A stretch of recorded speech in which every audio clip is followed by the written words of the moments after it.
Hello and welcome back to a new C++ tutorial here on the Ludwig Fusel channel. In the last video we have uploaded our source code to GitHub. Yay, we have made it. We are now have version control on everything on the internet. In today's video we're gonna start and create a Visual Studio project for our code to basically be able to have a proper ID, right? I like the notepad, that was not really great. I mean, we have no Visual Studio code, we could implement things in here and it would work. We can basically see if I would start in typing print, it automatically suggests printf, it automatically closes the bracket, it automatically closes the quotation mark, and it's syntax highlighting that, and it should give us an error if we don't have a semicolon, which you probably can't see because why is it not highlighting us that? It should highlight that. Or maybe if I do the top here, it should basically tell us errors as well. But it's not really what we want, right? Because we can't try it. But yeah, it's not really, you cannot really start something. I tried to press F5 to start it, but you don't have an extension for debugging. Should be fine? No, we really don't want to use it. Visual Studio Code, it's a nice text editor, but it's not really an IDE.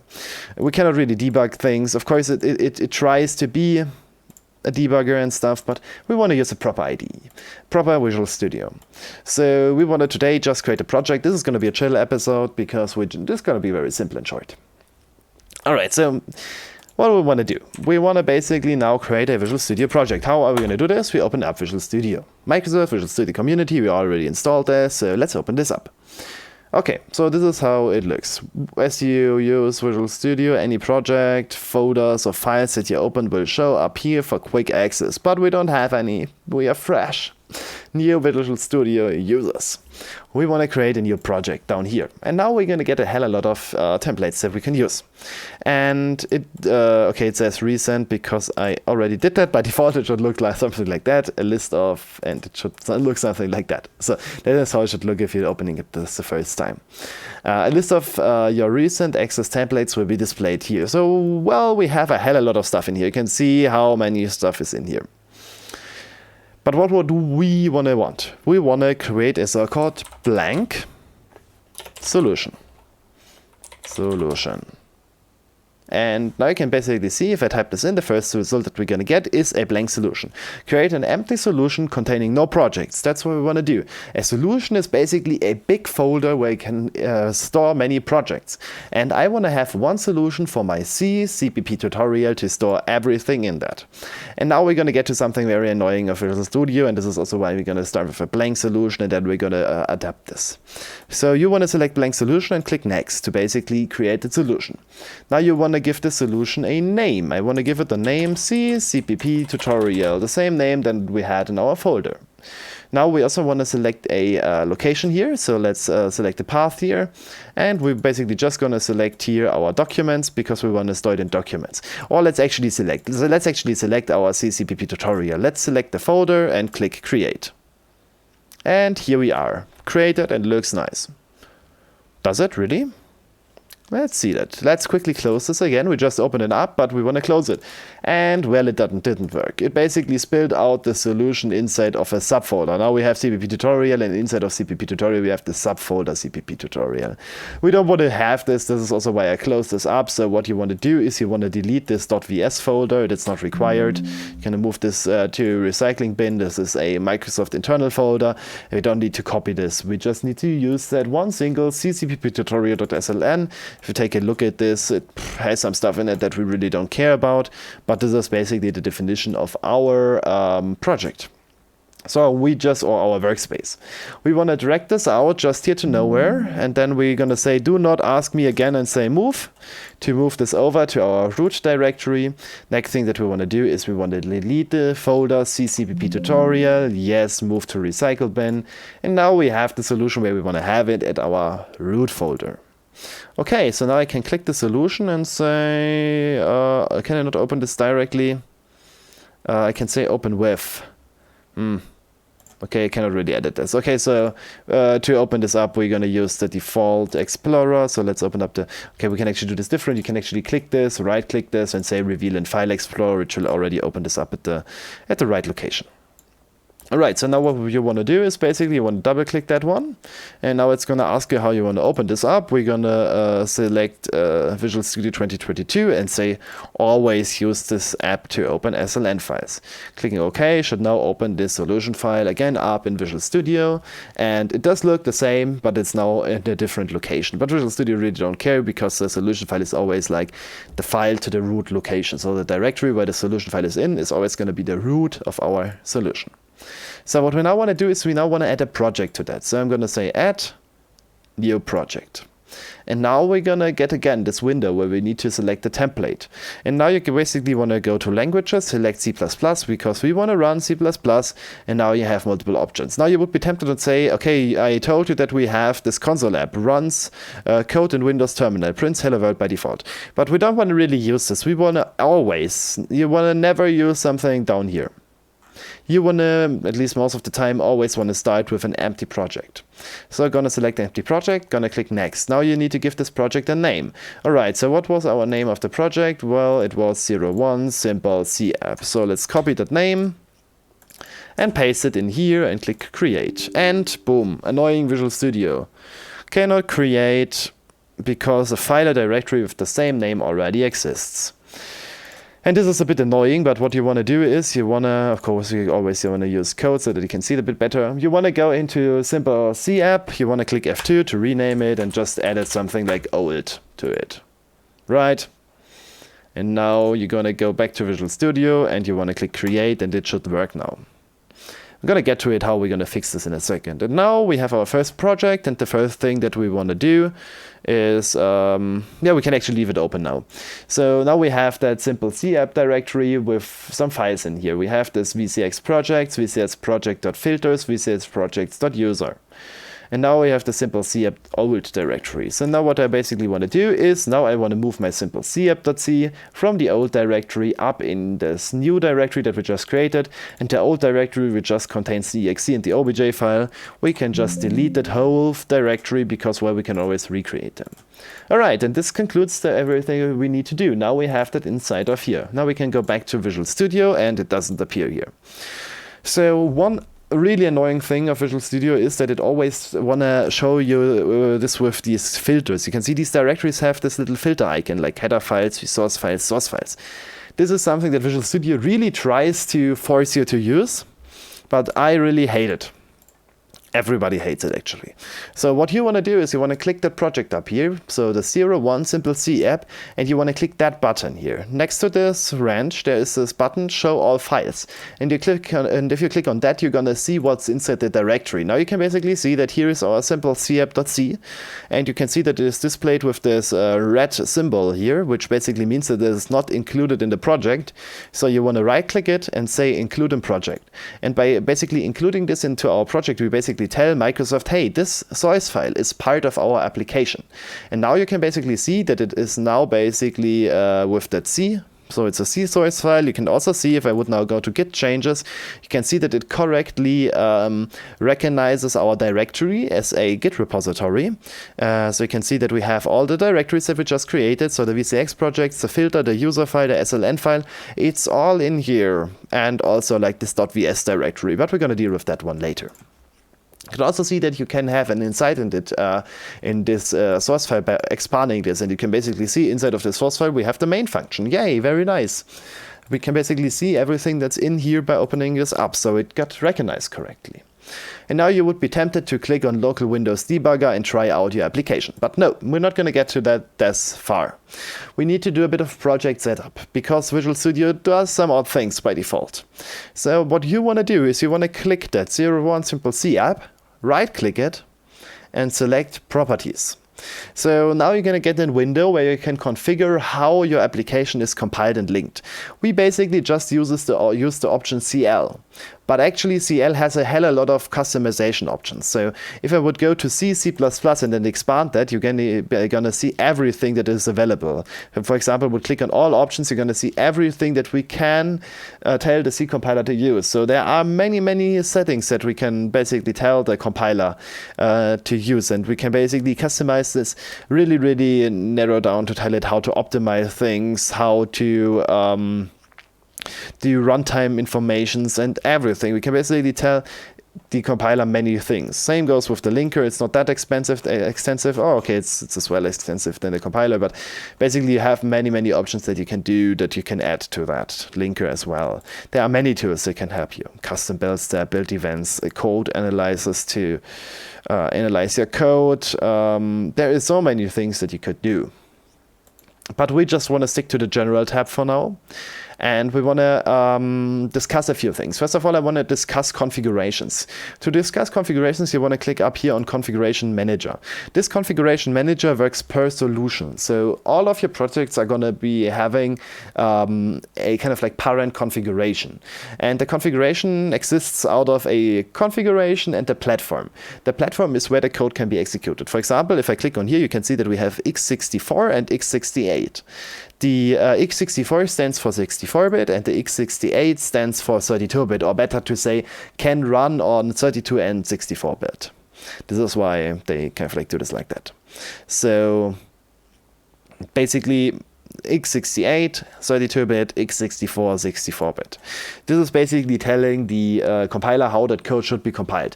By default, if it's selecting x64, which means that it's only compatible with 64-bit operating systems and computers. If you want to also be compatible with 32-bit systems, you're going to select that one down here, x68. But it really doesn't matter. You can do with that as you like. We always going to have this at x64. I don't see any point in deleting. You can actually customize them. It's a bit odd that you always need to click out of that before you can select it again. You can always click edit and basically could remove the 32-bit version, but we really don't need to remove 32-bit versions because it doesn't hurt now. If you're later going to like game development and stuff, you're gonna 100% delete this because it's gonna be really annoying and you don't really need it, and it's not enough memory for a game to have only 32-bit, because 32-bit limits your application to 4 GB of total memory usage, and this is not enough for a game. So that's really nothing that we want to use later on, but for now it's okay. So this is basically what the platform means. Platform means operating system. You can basically see if I switch this up here, it's also doing something down there. So at the 01 Simple C app, you can see that the platform is also changing because we're going to have the same thing that we have on the per solution on the project again. So you can basically see that the x68 32-bit maps to the platform Win32. And on Windows, we have basically this platform called Win32. So 32-bit and Windows is called Win32. And 64-bit is called x64. You could also add something new in here. You could, for example, add something for ARM or ARM64, and then you could basically add also the option to compile code for ARM computers.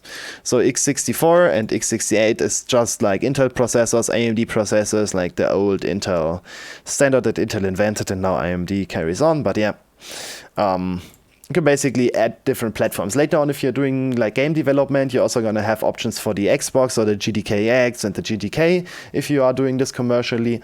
And then you would basically have a different new platform for your GTK builds for Xbox as well. So what is the configuration? In configuration, we have two options currently, debug and release. Again, you can add your own ones if you like, and also remove something if you don't like it. But by default, you're going to have debug and release. What does debug mean? Debug means debugging. Debugging is the process of removing issues from your code. If you're writing a big chunk of code, you're probably going to have a bug in here. So a functionality that it's not working as intended. And this bug might not be very obvious. You might write a code and the bug will never occur. At some point, the bug occurs and you don't know what's going on. And therefore we have the debugging configuration. The debugging configuration basically tells the compiler to keep your code as it is. Additionally to keeping your code as it is, the compiler is going to add so-called debugging information. So basically what you can do, you can halt your application at any settings if you're using it from Visual Studio. If you have like an error, you can basically say stop, I want to stop executing the application, and you can inspect everything. You can inspect everything what's going on, what the computer is currently doing, what are the values, and you can basically use this, and also setting like stop points in the application. If the computer kind of like reaches a printf and I set a stop point, that a computer will basically stop, and Visual Studio will tell you where it is, and you can inspect what's going on. So the debugging configuration is basically built for the steps so that you can find bugs in your code. So you have all the tools available and all the functionality available to stop while executing your code and inspecting everything to find the issue in your application. On the other hand, we have the so-called release configuration. The release configuration is a complete different thing than debug. The the release configuration basically omits all debugging information. So there's no information that Visual Studio requires to basically debug your application. And it's also trying to optimize your code. So the compiler can actually change your code by keeping the functionality the same, but making the code more efficient. For example, the compiler could see that we call printf 2 times, but basically with that string. So basically what the compiler could do, in the release build, it could go in here and say, all right, I'm going to optimize this away. I'm gonna kind of like remove that, and I'm gonna take that one, and come on, why is it laggy now? Okay, there we go. I could go use that one, and I can that one, and I make this to one single printf, because it's faster if I do just call this once with one big string. This is something that the compiler would do on optimization. If you optimize, the compiler is gonna do something like that. And, well, basically, if the compiler does that, that means that your code is no longer the same, and this makes debugging also harder, but it makes it faster and smaller. And this is basically why we have these two configurations. We have this release configuration. This is the configuration you want to use. This is a configuration you want to use when you ship your application, when you basically want to distribute it, upload it to a platform, sell it, whatever. If you want to give it to a customer, you should always output the release configuration. On the other hand, like if you're really exporting the debug configuration, it's not going to work, because the debug configuration uses a special version of Microsoft Windows that only is available if you have Visual Studio installed. So if you want to distribute your application, you always want to go for release. So that basically handles these two. And the nice thing is you can use any combination of these as you like. So basically, in our case, we have debug and release, and x68 and x64, which means 2 by 2, which means that we have 4 different options to run and compile our application. We could run it in debug x64, in release x64, in debug x68, and release x68. So we have 4 configurations that we need to maintain. And this is really important to understand what's going on now. Currently, we really don't care. We're going to always start at debug x64. This is the thing that we're going to use all the time.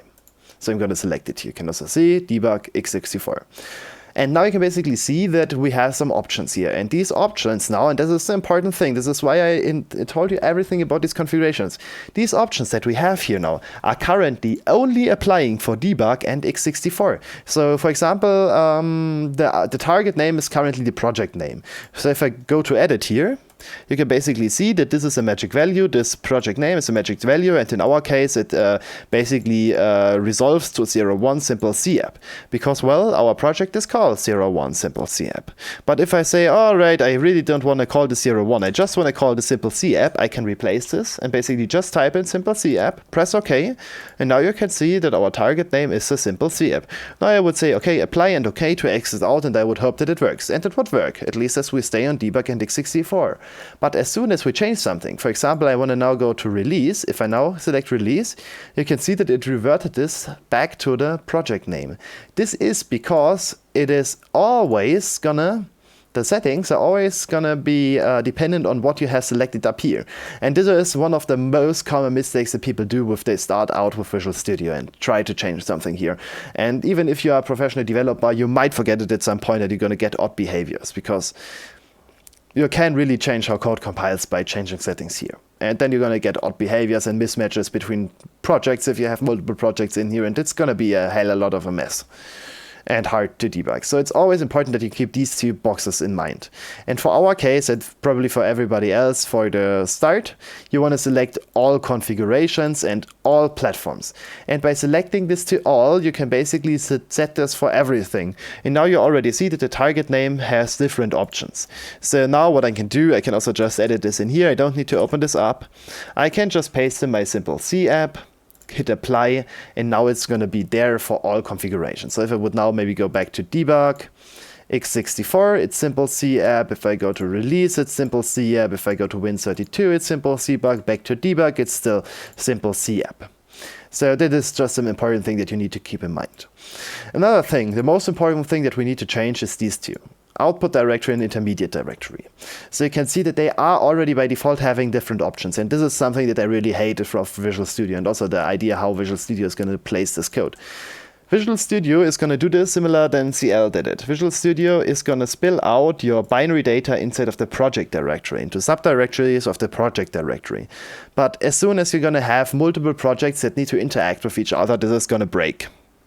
So what you want to basically do is, just for good conventions, you always want to set up your own output and intermediate directory.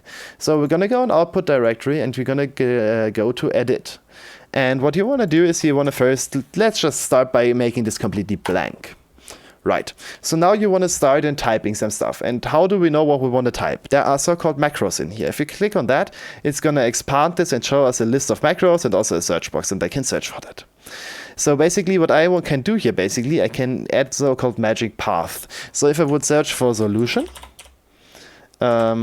solution, if I could type it correctly, you can see that we have multiple options here that resolve around our solution.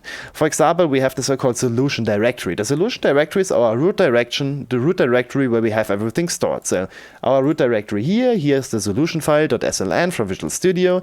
So this is the directory solution dir is basically pointing to.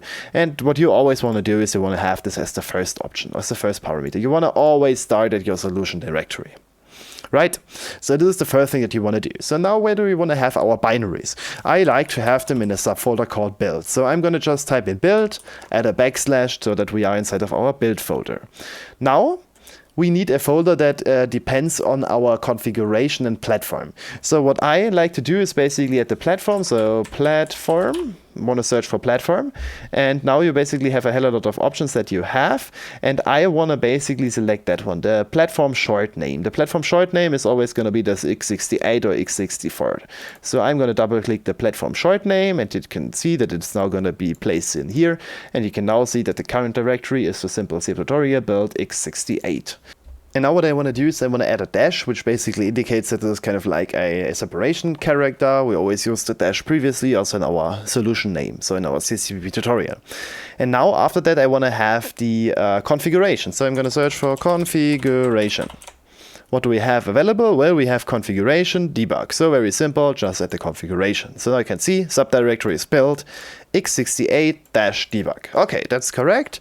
Now we want to add a terminating slash. That is important for Microsoft Visual Studio. It always needs this terminating slash. It cannot automatically add this. I don't know why, but it's just how things work. So you want to make sure to add them. All right, and this is the directory where we want to have everything, right?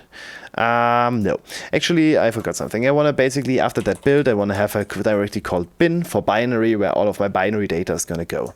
So what I now want to do is I want to copy that full path because we're going to reuse it for the intermediate directory. So I want to copy this over, Control C, press enter, and you can see it has been applied down here. Now I want to do the same thing for the intermediate directory, and now I'm going to select Control A to select everything, paste in everything that we had, and now instead of binary I want to have the object directory, obj, and this is an important thing for intermediates. Intermediates might be named the same, so intermediates always like to go into separate directories on a per project base. So as you could see up here, the binary data is not dependent of the project. The only thing dependent of the project is the name. So the target name, simple C app. So if we have multiple projects, they're all going to be the same directory. But with intermediates, this can be an issue, and Microsoft also don't like it. So what we basically want to do for intermediates, we want to have the project name. So basically you can see, okay, MS build project name, we have it. So we want to add the project name so that each intermediate or each project has its own intermediate directory. And now we want to press enter here as well, hit apply, and now our path configuration is correct. And now the nice thing is this is reusable. You can always use this for each of your projects. You just need to remember how you want to do it, and if you like that syntax, you can just always copy paste the same string here. It's all like with these nice little macros from Visual Studio, which makes this automatically fitting for each project that you're gonna have. Alright, so now we are done with the setup. We can click OK and we are ready to go. So on Microsoft, you have multiple options to start. First of all, up here you again have your configurations. You can select between debug, release, and x64 and x68. And then you have two buttons. You have the local Windows debugger, and you have the start without debugging. The debugger, you're going to always use that button because you're going to always attach the debugger. If something went wrong, you're always going to get the error message. So what we now want to click is, we want to click on local Windows debugger, and it's going to start, compile our code, and start it directly without us needing to type anything in. And the nice thing is this console here, that Microsoft Visual Studio debug console. The debug console will not automatically close, so we can always see what's going on. And now here we get it, hello world. Press any key to close the window, or just click out of it because, well, we're gonna need it again. That was a big chunk of work, but we are there. Let's take a look at Visual Studio Code, what happened. There happened several things. First of all, Visual Studio created this build directory. Inside of this build directory, as I told Visual Studio, we have the binary directory, and inside of this binary directory, we have x64 debug. Inside of x64 debug, we have our simple capp.exe and the simple capp.pdb. Now, what the hell is a PDB file? As I already told you, we are on a debugging configuration, and Microsoft Visual Studio is always gonna emit debug information. So a PDB is a program debug database. Well, whatever, something like that. It's a program debug database. This contains binary information used for debugging. You just don't want to care about that. Just ignore that. Then in the obj directory, we have a subdirectory x64 debug. We have a subdirectory simple capp, and inside of that simple capp, we have a bunch of stuff. First of all, something that you want to recall, we have our obj file. The same file that we know from previously, but we also have like some tlog, we have log, we have a recipe, we have an ILK file, we have a IDB file, we have a PDB file. So basically we have a hell of a lot of more files in here. Visual Studio is going to emit many more intermediate files than if you just use CL from the command line. And these files are for good, but since they are intermediate, these are just files that Visual Studio needs. These are files that Visual Studio knows what it has done, that we have some logs available if we need them, that we can take a look at what was going on. If something failed, that we have a full log available. This is like all handy tools that we really don't care about now. All right, so we are basically done for today. We have archived what we want. We have set up a Visual Studio project correctly and the solution. Now is the step where we want to commit everything to Git so that you can see this as well. And if I would go to the Git changes, you can see that we have a hell of a lot of stuff that's going to Git. But we really don't want to push this all to Git. So first of all, what is that? SLN. Okay, this is our solution. That seems good. It's a bit bigger because we added a project and all this configuration stuff. It's a bit bigger, but it's okay. We want to add this. What is the sudo? We don't know it. What is this VCDB? What is this DBSHM? What is the DBWall? What is this OpenDB? IPH, whatever. There are several things going on that really are not something that we want to have on Git. If I recall, Visual Studio created this directory .vs. This is a directory that just Visual Studio needs, and this is a directory that Visual Studio can recreate every time. We don't need this. This is cached information. And if we don't have the cache, it's going to be recreated. We could delete it. And we already learned how we can exclude something. Okay, so first of all, we're going to start completely new with our Git ignore. I'm going to remove everything that was in here before because we're going to restructure it. All right, so first of all, we want to exclude Visual Studio directory. So we want to exclude this. We're basically saying we don't care about this .vs folder. No, .vs like that. And now we can see that the VS folder is completely unhighlighted, and if we would go down to the source control, you can see that some things has disappeared. Okay, so what do we have here? Here's our VCX project. It's readable, it seems legit. It is basically the file that at some point down here should include our simple capp.c. We have the .filters file, which had these filters that I don't like, but we are okay with that being committed as well. We have this user.file that is basically a per user configuration, which in our case just says that we click the show all files button. So the nice little button up here to see like the directory layout. That was basically what that button did, and it basically created that file. That's also okay. We have our simple capp.exe, our PDB, our log, our recipe, our LNK, OBJ, IDB, PDB, whatever. Binary output, text output, logs. Don't really want them. Recall, they are all inside this build folder. I made it very easy for us. Exclude build. So we want to exclude build as well. So exclude the directory called build. And we are now down at a very nice commit where we just have our change git ignore, our solution, and our project files. And this is everything that we actually need for today, because we didn't change the code. The code is still the same. We just changed and created a project. and now removed all of the files that Visual Studio don't really need. So now we can basically call this like add Visual Studio solution and project, and we can say commit sync changes, and our changes are at master. And can I not open this up somehow in View on GitHub? Is that not possible now? Sad. But I could go here to GitHub on the web browser here and see that everything works. And here we are on our GitHub. We can see our solution file is here. Our project files is here inside of the Simple C app, but none of the binary data is there. So this is all good, and it seems like legit that everything worked. Okay, nice. So now we have a project and we can start proper developing with Visual Studio. Am I actually zoomed in? Yeah, I am zoomed in here. Nice. So yeah, now we have a proper IDE and a proper window, and everything is nice. So Visual Studio is just very convenient because we can always start from top of here. We have our autocomplete stuff. If I type in print, you can see all of the printf functions that we have. This is also why this was so hard to do, because if I just scroll down here, you can see how many types of printf are there in Visual Studio, and one of them is the one that the real printf kind of goes to. The nice thing is, if I would now really care about what printf is, I could peek the definition and I could see, all right, we are using that printf. Check return optional, CRT, stdio, inline in CRT, decal printf, and inside of that printf is basically that thing. And if we would want to have our own printf, we would basically need to copy and paste that one, because that function is, guess what, not even compiled. We are basically using that printf in that way. As simple as that. But it's not simple because there's stuff going on, and that's what I told you. It's like a bit hard to know what Microsoft does under the hood. And that's why we need this header, so that we are doing the correct thing. Alright, so that's it for today. Hope you enjoyed, and yeah, now we have a nice project. Nice. So thank you for watching. Make sure to like and subscribe, and have a nice day. Bye.